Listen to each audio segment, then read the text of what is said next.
Do you struggle with steaks on the griddle? Well, a lot of people do. Don't feel bad. Today, I want to show you how to make the perfect steak on the Blackstone Griddle, and it is going to be some good groceries. The steak of choice that I went with today, Tomahawk ribeye. Good night in the morning. Look at this pretty boy. With a thick steak like this, we have to go at a different approach, and I'll show you more about that later. Once you get your griddle fired up, now it's time to season this bad boy. And I'm seasoning this up with something a little special that I gave you guys a little insight on not too long ago. We're gonna season this up with some Hussey's heifer dust. And man, I've been waiting to bring this to you guys for probably over 2 years now. It does say heifer dust for all things beef. However, I will say this is great on a lot of things. A lot of my testers, my beta testers, they're putting heifer dust on everything. Eggs, fries, broccoli, chicken, venison does really well on venison. People are just loving this heifer dust. Down below, there will be a link to my website. A lot of people don't know Hussey has a website now. Go check out my website. Over on the seasonings part, you'll see the heifer dust. You order some heifer dust, guess what? Hussey packs it for you, sends it out to you. How about that? Got my own little touch to it. But hey, enough about that. Link will be down in the description. Let's get this tomahawk seasoned up.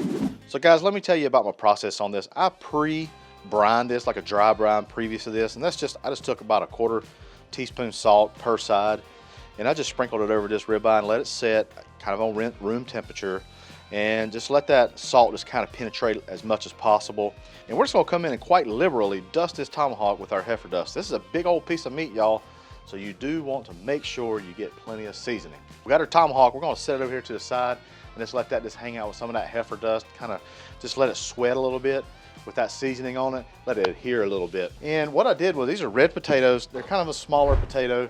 I put them on the potato setting, and for 2 potatoes, I actually didn't go through the whole series. And what this does is helps pre-cook the potatoes so you don't have to go as long on the griddle. Now we're just gonna take a little bit of, this is avocado and olive oil blend, and we're gonna get that down on the griddle, and we're gonna get the potatoes going.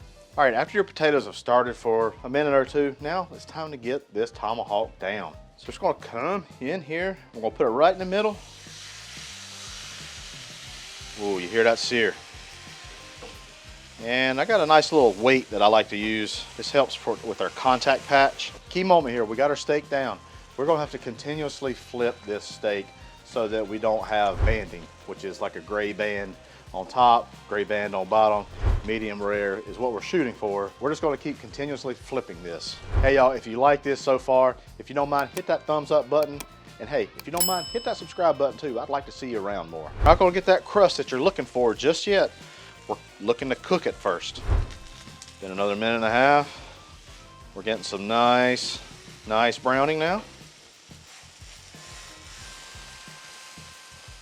Just letting that cook just a little while longer, then we're flipping it to the other side. It's just a continual thing until you hit about 125, 130 degrees, whatever you like for your internal temperature. Potatoes, we're just moving them around. They are pretty much done. We're just looking for color at this point. Now let's flip this steak over. Oh man, look at that. The color is coming in nicely. This thing's gonna be pretty. Temperature of the Blackstone, you don't want it really screaming hot, but you don't want it also really low.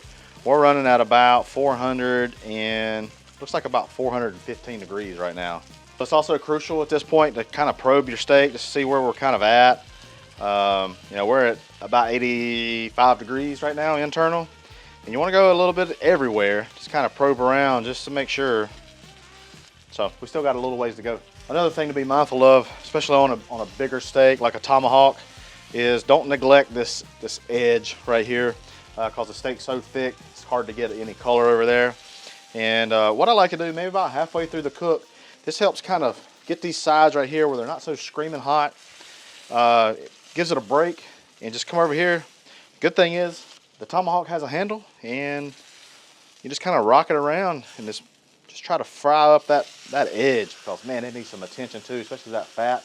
Just get it kind of caramelized. Our steak is about 115 degrees. Now we're gonna come in here with some of this good butter. And we're just gonna come in here and baste up this steak in this butter. Got a little garlic clove I'm gonna throw in there.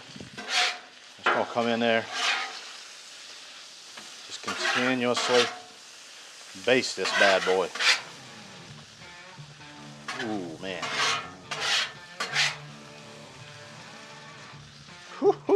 Boy, she's pretty, ain't she? We kind of look alike, don't we? All right, let's get this on our cutting board, y'all.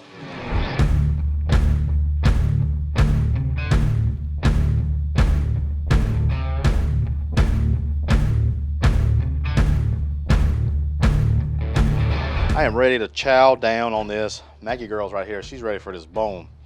But give us a try. Let's give us a cut. Tomahawks, just real easy to cut. You got this bone right here. That's your reference point. So I just like to come down just beside that bone, just like that. Sometimes there'll be another little bone right there. But, there you go. So when you're serving this, which is pretty cool, is this can serve plenty of people. Just leave the bone, and then you just kind of fan all these pieces out, and then let everybody grab a slice or two. When the Johnsons come over, they're gonna be like, did you see that presentation that Hussey had?